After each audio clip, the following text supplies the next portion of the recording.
인간의 욕심은 어디까지일까요? 그리고 그 욕심의 끝에서 우리가 마주하게 될 진실은 무엇일까요? 오늘 여러분과 함께 나눌 이야기는 대문호 레프 톨스토이가 던지는 날카로운 질문, 사람에게는 얼마만큼의 땅이 필요한가? 입니다. 한평생 더 넓은 땅, 더 많은 풍요를 쫓았던 남자 파홈. 그가 마침내 도달한 인생의 마지막 종착지에서 발견한 진정한 땅의 크기를 지금 바로 들려드립니다. 도시에서 시집온 언니가 시골의 여동생을 찾아왔습니다. 자매는 따뜻한 난로가에 앉아 차를 마시며 이야기를 나누기 시작합니다. 도시의 화려함과 시골의 소박함, 그 사이에서 묘한 신경전이 흐릅니다. 얘, 너는 평생 이런 헛구덩이 속에서 살 거니? 도시에선 말이야, 예쁜 옷을 입고 극장에 가고 매일같이 맛있는 음식을 먹는단다. 네 남편과 아이들을 좀 봐. 평생 일만 하다가 늙어 죽을 텐데 불쌍하지도 않니? 언니, 난 우리 삶이 부끄럽지 않아. 도시 생활이 화려해 보여도 실상은 남의 눈치나 보고 유혹에 빠지기 쉽잖아. 우리는 비록 거친 옷을 입고 소박하게 먹어도 누구에게 고개 숙일 필요가 없어. 땅이 있으니까. 우리 농부들에겐 땅이 곧 생명이거든. 땅? 그까지 땅이 밥 먹여주니? 농사 짓다가 흉년이라도 들면 그땐 어쩔 건데. 도시엔 기회라도 있지. 넌 평생 소 똥이나 치우며 살 운명이야. 풍년이든 흉년이든 우리는 자연과 함께 살아가. 도시의 장사꾼들은 오늘 벌어 오늘 먹고 살지만 우리는 땅을 일군 만큼 거두지. 땅은 우리를 배신하지 않아. 아내 말이 100번 옳소. 우리 농부들은 어려서부터 흙을 만지며 자라서 헛된 생각을 할 틈이 없지. 도시에 사는 사람들처럼 악마의 유혹에 넘어갈 일도 없단 말이오. 한 가지 아쉬운 건 우리에게 땅이 넉넉하지 않다는 거야. 만약 내가 저 넓은 땅을 마음껏 가질 수만 있다면, 정말 땅만 충분히 있다면 난 악마도 무섭지 않아. 악마가 와도 내 땅에선 나를 어쩌지 못할 거라고. 파움은 알지 못했습니다. 난로 뒤 어둠 속에서 누군가 그의 말을 하나도 빠짐없이 듣고 있었다는 사실을요.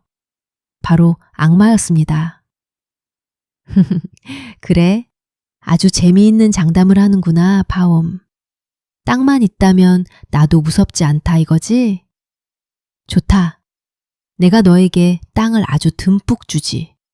네가 원하는 만큼, 아니 그보다 훨씬 더 많이 주겠다. 그리고 바로 그 땅으로 너를 잡아먹어주마.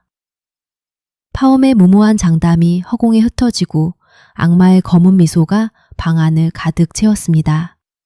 이것이 파옴의 인생을 송두리째 바꿀 비극의 시작이었습니다. 파옴은 남의 땅을 빌려 농사를 짓는 평범한 소작농이었습니다. 비록 자기 땅은 없었지만 가족들과 먹고 살기엔 부족함이 없었죠. 하지만 평화롭던 그의 일상에 균열이 생기기 시작했습니다. 마을 근처 태역 여장교의 땅을 관리하게 된 새로운 관리인 때문이었습니다. 그 관리인은 아주 지독한 사람이었습니다. 파옴의 소가 실수로 지주의 울타리를 넘거나 말이 귀리밭을 조금만 밟아도 어김없이 벌금을 매겼습니다. 파옴은 벌금을 내느라 피땀 흘려 수확한 곡식을 고스란히 바쳐야만 했습니다. 또 벌금이야. 관리인 놈이 눈을 부라리며 내 가축을 쫓아다니니 숨을 쉴 수가 없구나. 이게 다 내 땅이 없기 때문이다. 내 땅만 단 한 뼘이라도 있었다면 이런 수모를 겪지는 않았을 텐데. 그러던 어느 날 여장교가 땅을 판다는 소식이 들려옵니다. 파옴은 결심합니다. 무슨 수를 써서라도 이 지옥 같은 소작농의 삶을 끝내겠노라고. 여보, 이번이 아니면 기회는 없어. 아들을 남의 집 머슴으로 보내서 선불금을 받아오자고. 미안하지만 어쩔 수 없어. 망아지도 팔고 벌통도 싹 다 정리해. 하지만 그 모든 피눈물을 합쳐도 땅값의 딱 절반뿐이었습니다. 결국 파움은 남은 절반을 갚기로 하고 무거운 마음으로 계약서에 서명합니다. 드디어 그토록 바라던 나의 땅이 생긴 것입니다. 이게 정말 내 땅이란 말인가? 남의 땅을 빌려 쓰던 시절은 이제 끝이야. 이 흙, 이 풀, 전부 내 거야. 내가 심고 싶은 대로 심고 내가 거두고 싶은 만큼 거둘 수 있다고. 아, 이 흙의 부드러움 좀 봐. 남의 땅을 밟을 때와는 차원이 달라. 다행히 농사가 잘 되어 친척들의 빚을 갚고 지주에게 남은 절반의 잔금까지 모두 청산했습니다. 이제 난 세상 부러울 게 없는 사람이야. 하지만 기쁨은 오래가지 않았습니다. 이웃 농부들의 가축이 자신의 밭을 짓밟고 밤사이 숲의 나무를 베어가는 일이 반복되었기 때문입니다. 처음에는 인내심을 갖고 타일렀으나 피해가 계속되자 이보게, 왜 당신네 소가 자꾸 내 땅으로 들어오는 거야? 내 우타리를 넘어와서 곡식을 망치고 있잖아. 일부러 그러는 거지? 내가 잘 되는 꼴을 못 봐서. 아니 파옴, 소들이 실수로 들어간 걸 가지고 왜 그리 화를 내나? 예전엔 우리끼리 이 정도는 이해하며 살았잖나. 예전은 예전이고 지금은 여긴 내 재산이야. 한 번만 더 내 땅을 밟으면 당장 관청에 고발할 테니 그리 알아. 파옴은 결국 이웃들을 법정에 고소하기에 이릅니다. 하지만 증거 부족으로 이웃들이 무죄 판결을 받자 파옴의 분노는 극에 달했습니다. 그는 판사가 매수되었다며 울분을 토했고 이로 인해 이웃들과의 관계는 회복 불가능한 원수 사이가 되었습니다. 정들었던 마을은 이제 그에게 가시돋친 감옥과 같았습니다. 마음의 평화를 잃어버린 파옴에게 솔깃한 소문이 들려옵니다. 저 멀리 볼가 너머로 가면 지금보다 훨씬 더 넓고 좋은 땅을 나눠준다는 이야기였습니다. 그래, 여긴 너무 좁아. 이웃들과 싸우는 것도 지긋지긋해. 거기만 가면 지금보다 10배, 아니 100배는 더 넓은 땅을 가질 수 있어. 그래 파옴, 더 멀리 가보렴. 네가 원하는 만큼 넓은 땅이 기다리고 있을 테니까. 파옴은 짐을 쌉니다. 더 넓은 땅, 더 큰 권력을 향한 그의 발걸음은 멈출 줄 모릅니다. 하지만 그는 깨닫지 못했습니다. 넓어지는 땅의 면적만큼 그를 삼킬 무덤의 크기도 커지고 있다는 사실을요. 파옴은 고심 끝에 전 재산을 정리하여 가족과 함께 수천 리의 길을 떠났습니다.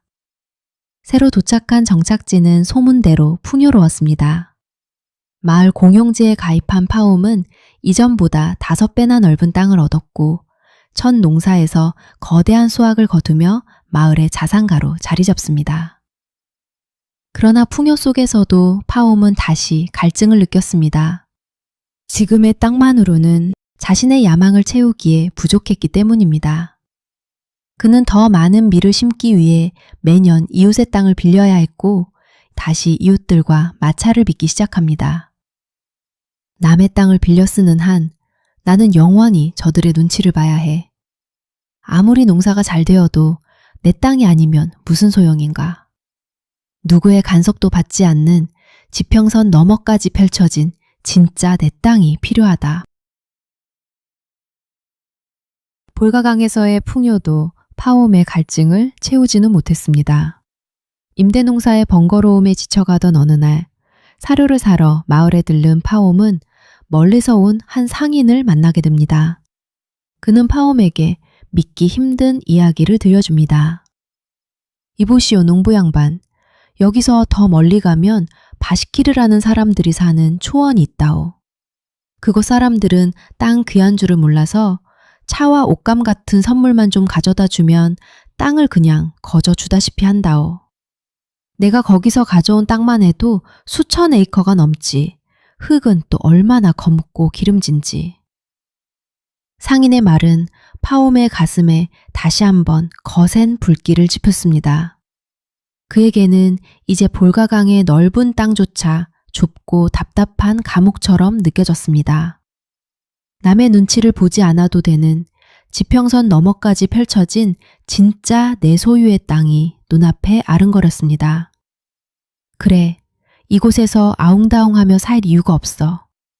천루불만 있으면 그곳에선 왕처럼 살 수 있다는데. 이번이 내 인생 마지막 기회다. 그 누구도 가보지 못한 광활한 대지를 내 발 아래 두리라. 파옴은 즉시 행동에 옮겼습니다. 그는 전 재산을 정리하여 금괴에 채우고 바시키르 사람들에게 줄 차와 술, 옷감들을 가득 준비했습니다. 가족들의 만류도 소용없었습니다. 그는 하인 한 명을 데리고 수천리 길을 달리는 여정에 올랐습니다. 거친 황야를 지나고 끝없는 숲을 통과하며 파옴의 머릿속에는 오직 하나, 더 넓은 땅뿐이었습니다. 여치를 밤낮 없이 달린 끝에 마침내 그의 눈앞에 지평선 끝까지 초록빛으로 넘실거리는 바시키르의 대지가 나타났습니다. 파옴이 가져온 차와 옷감, 정성껏 준비한 선물들을 내놓자 바시키르 사람들은 크게 기뻐하며 그를 귀한 손님으로 대접했습니다. 파옴은 통역사를 통해 자신의 목적을 밝히며 땅을 사고 싶다는 뜻을 전했습니다. 곧이어 위험 있는 모습의 촌장이 나타나 인자한 미소를 지으며 파옴의 손을 맞잡았습니다. 당신이 가져온 선물들에 감사하오. 우리에겐 땅이 아주 많소. 당신이 원하는 만큼 가져가도 좋소. 가격은 똑같이 하루에 1000루블이라오. 하루에 1000루블이라니요? 그게 몇 에이커나 되는 겁니까? 단위를 정확히 말씀해 주셔야지요. 우리는 그런 셈법을 모릅니다. 그저 당신이 해가 뜨는 순간부터 지기 전까지 걸어서 돌아온 만큼의 땅을 모두 드리겠다는 뜻이요. 당신이 밟은 모든 땅이 당신의 것이 될 것이요. 단 해가 지기 전까지 출발했던 이곳으로 돌아오지 못한다면 당신의 돈은 몰수될 것이고 땅도 한 평 얻지 못할 것이요. 파옴은 자신의 귀를 의심했습니다. 하루 종일 걷는다면 수십 리, 아니 수백 리의 땅을 차지할 수 있는 파격적인 조건이었습니다. 파옴의 눈에는 다시금 탐욕의 불꽃이 일렁이기 시작했습니다. 계약은 성사되었습니다. 파옴은 내일 아침 해가 뜨기만을 기다리며 바시키르 사람들이 마련해준 천막에 누웠습니다. 발 아래 놓인 그 광활한 대지가 모두 내 것이 되는 상상에 가슴이 벅차올라 도무지 잠을 이룰 수 없었습니다. 내일은 인생에서 가장 중요한 날이 될 거야. 최대한 크게 원을 그려야지. 비옥한 땅을 하나도 놓치지 않을 거야. 내일 저녁이면 나는 세상에서 가장 부유한 지주가 되어 있을 테니. 내일이면 지평선 끝까지가 모두 내 땅이 된다는 생각에 파옴은 도무지 잠을 이룰 수 없었습니다. 뒤척이던 그는 새벽녘이 되어서야 겨우 얕은 잠에 들었습니다. 그리고 그곳에서 평생 잊지 못할 기묘한 꿈을 꾸게 됩니다. 꿈속에서 파옴은 촌장의 천막 앞에 서 있었습니다. 그런데 촌장이 배를 잡고 깔깔거리며 웃고 있는 게 아니겠습니까? 파옴이 다가가 촌장의 얼굴을 확인하려 하자 촌장의 얼굴은 순식간에 다른 사람으로 변했습니다. 아니 당신은 나에게 땅 이야기를 해줬던 그 상인이 아니오? 정말 땅이 많이 필요한가 보군, 타홈. 상인은 다시 옛날 마을의 이웃으로 그리고 마침내 뿔이 달린 악마의 모습으로 변해갔습니다. 그 악마의 발치에는 한 남자가 창백한 얼굴로 쓰러져 있었습니다. 파옴은 공포에 질린 채 그 남자의 얼굴을 들여다보았습니다. 아, 이건 바로 나잖아. 파움은 비명을 지르며 잠에서 깨어났습니다. 온몸은 식은땀으로 젖어 있었고 심장은 터질 듯이 뛰었습니다. 텐트 밖으로는 이미 새벽 동이 트고 있었습니다. 꿈이야. 그저 꿈일 뿐이야. 어서 서둘러야 해. 해가 뜨기 전에 출발지에 가야 한다고. 파움은 불길한 징조를 애써 무시하며 신발끈을 조여맸습니다. 하지만 그의 가슴속 깊은 곳에는 차가운 불안감이 스며들고 있었습니다. 악몽의 그림자는 아침 햇살에 씻겨 내려갔습니다. 언덕 위에는 이미 바시키르 사람들이 모여 있었고 촌장은 자신의 여우 가죽 모자를 벗어 바닥에 놓았습니다. 화엄 씨, 준비되었어? 저 모자가 당신의 출발점이자 도착점이 될 것이요. 해가 지기 전까지 돌아오기만 한다면 당신이 밟은 모든 땅은 당신의 것이 될 것이요. 파옴은 신발을 고쳐매고 삽을 든 채 걷기 시작했습니다. 처음에는 가벼운 걸음이었습니다. 비옥한 검은 흙을 밟을 때마다 가슴이 벅차올랐습니다.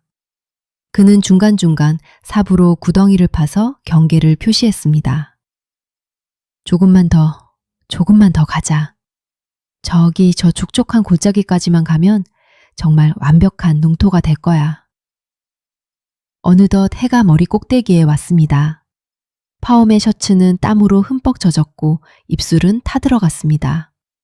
하지만 그는 멈출 수 없었습니다. 눈앞에 보이는 저 땅도 그 옆의 땅도 모두 탐이 났기 때문입니다. 아직 시간이 있어.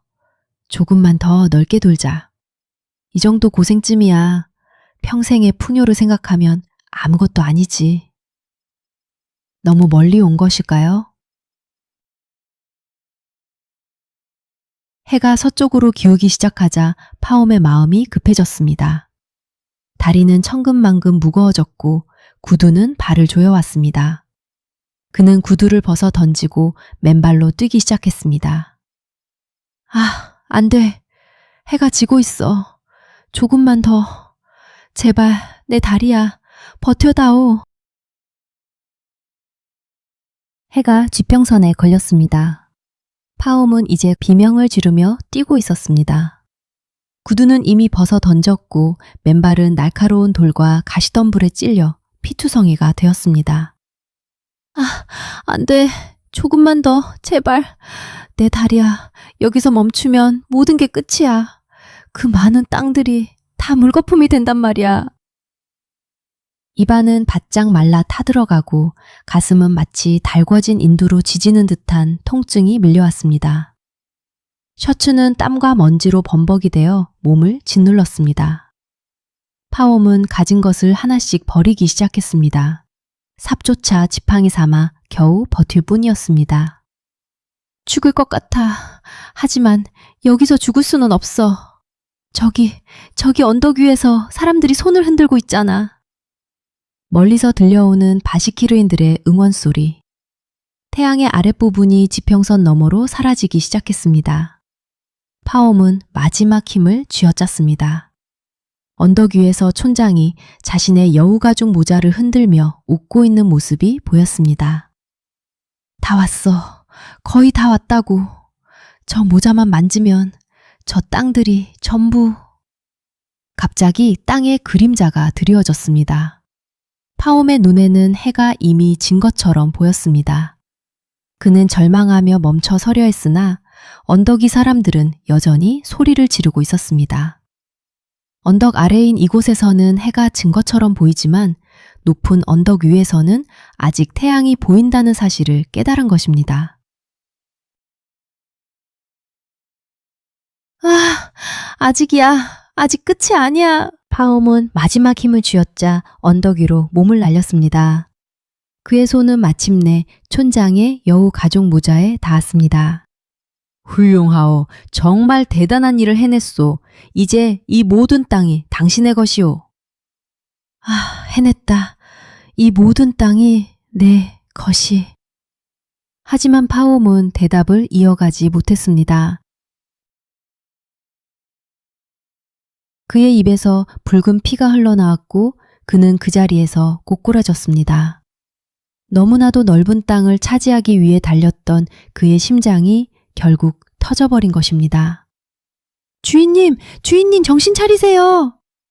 바바는 울부짖으며 파옴을 흔들었지만 그의 몸은 이미 차갑게 식어가고 있었습니다. 언덕 아래로 펼쳐진 그 광활한 땅들은 이제 파옴에게 아무런 의미가 없었습니다. 촌장과 바시키르 사람들은 혀를 차며 그 광경을 지켜볼 뿐이었습니다. 하인은 파옴이 들고 왔던 바로 그 삽을 집어들었습니다. 그리고 파옴의 발끝에서 머리끝까지 길이를 쟀습니다. 정확히 6피트였습니다. 하인은 파옴을 위해 땅을 팠습니다. 파옴이 그토록 원했던 넓은 땅 중에서 죽은 그를 뉘기 위해 필요한 땅은 오직 그만큼 뿐이었습니다. 파옴은 자신이 판 구덩이에 묻혔습니다.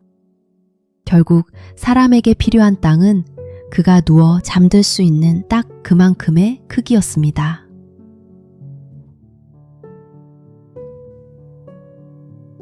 결국 파옴이 차지한 땅은 발치에서 머리끝까지 그가 놓을 수 있는 딱 6피트 뿐이었습니다. 지평선 너머 더 비옥하고 더 넓은 땅을 얻기 위해 평생을 달려온 그였지만 마지막 순간 그에게 허락된 것은 차가운 구덩이 하나였습니다. 우리는 지금 무엇을 얻기 위해 이토록 숨가쁘게 달리고 있을까요? 그리고 우리에게 정말 필요한 땅의 크기는 어느 정도일까요? 오늘 톨스토이가 남긴 이 서늘한 질문이 여러분의 삶에 작은 쉼표가 되었기를 바랍니다.